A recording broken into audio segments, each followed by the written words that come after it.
This is a story about courage, about ambition, about perseverance, and a burning desire to carry out the most simple of life's daily tasks and feel like everyone else. To us, it seems simple and mundane, but there are those for whom it is a constant battle.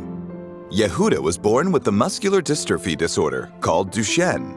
It is a terminal disease that worsens with time. We discovered it during a routine checkup he had, and since then, the disease has been deteriorating, which means muscular atrophy in the whole body. It starts in the legs and then moves on to the entire respiratory system. At age 10, he had already stopped walking. Until then, he would hobble, limp, and crawl, but at 10 years old, he stopped walking and was in a wheelchair, which meant losing movement in his legs and his overall ability to move. Today, Yehuda can't do anything. He currently wears a diaper.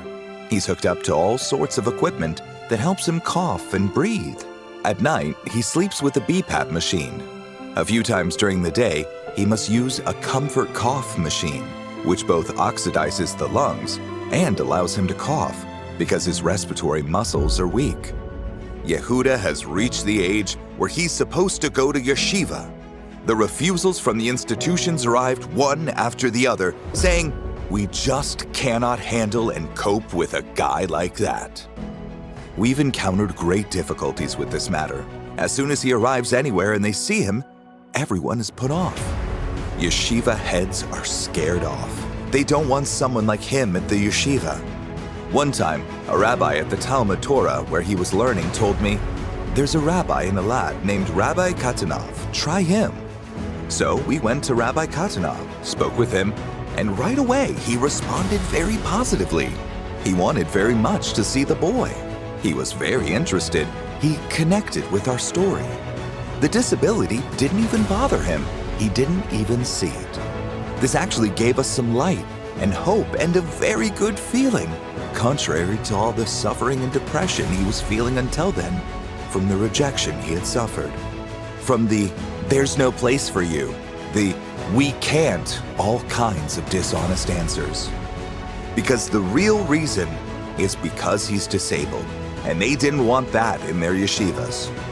Compared to Rabbi Katanov, who wasn't bothered by it at all, the opposite. He made the effort and made the place accessible and invested a lot of money. Also that the child could easily access everything and have the option of growing and developing in the best way possible and feel totally equal to everyone else. Yehuda finished his studies in Yeshiva Katana, and with that, the authorities have also canceled their financial aid policy and will not subsidize the means that will allow Yehuda to live and feel like everyone else and not go back to being at home without any hope. My dream is to be a Torah scholar. It's the only thing that gives me the will to live. I commit, b'lai neder, to praying every day, at every prayer, for anyone who helps.